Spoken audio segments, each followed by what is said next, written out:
Sering kita mendengar menikah itu berarti kita harus siap menerima semua yang ada dalam diri pasangan kita, baik kelebihannya maupun kekurangannya. Saat itu lisan kita begitu mudah untuk berkata, "Ya, saya siap untuk menerima kekurangan pasangan saya." Namun ternyata hati kita masih berkata sebaliknya. Menerima kekurangan pasangan mungkin tidak mudah, karena bagaimanapun setelah menikah nanti kita akan membersamai kekurangan itu di sepanjang kehidupan yang kita rajut bersamanya. Bahkan, tidak jarang proses penerimaan itu memakan waktu hingga bertahun-tahun usia pernikahan. Barangkali ini disebabkan karena kita belum seutuhnya melakukan penerimaan pada diri pasangan kita sekaligus diri kita sendiri. Kita merasa kekurangan pada dirinya tidak perlu kita pertimbangkan karena kita terlanjur menaruh harapan besar bahwa pasangan kita akan berubah seiring berjalannya waktu.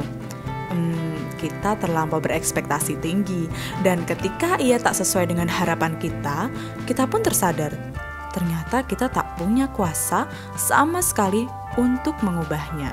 Untuk mengatasi hal seperti ini, tutur kata kali ini akan memberikan langkah agar kita bisa menerima kekurangan pada pasangan kita. Langkah pertama dalam menerima kekurangan pasangan adalah dengan menumbuhkan kesadaran bahwa kita bukanlah sosok yang sempurna.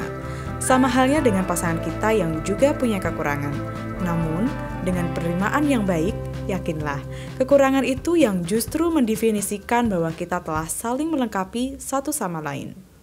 Langkah kedua adalah dengan senantiasa memperbaiki diri. Kita tidak bisa selalu menuntut pasangan kita untuk berubah menjadi apa yang kita inginkan, karena hal itu tidak ada dalam kontrol kita. Tapi setidaknya kita bisa mulai terlebih dahulu dari diri kita sendiri. Dengan kita sibuk memperbaiki diri, kita akan terpacu untuk terus memberi yang terbaik bagi rumah tangga kita, dan kebaikan itu pasti akan sampai pula pada diri kita sendiri. Jangan malu untuk mengakui kelemahan dan kesalahan kita terhadap pasangan. Tidak perlu pula kita membandingkan diri kita dengan orang lain.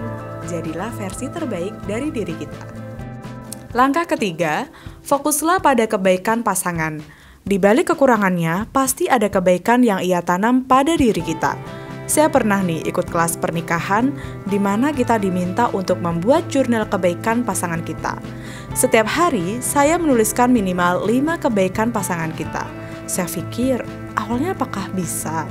Ternyata setelah saya lakukan setiap hari, ada lebih dari 5 kebaikan yang setiap hari dilakukan pasangan terhadap saya.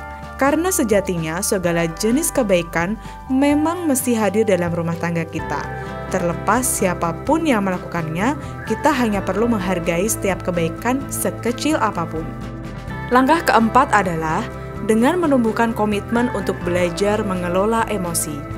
Belajar mengendalikan diri kita ketika rasanya ingin sekali untuk marah dan mengeluh pada kekurangan pasangan kita.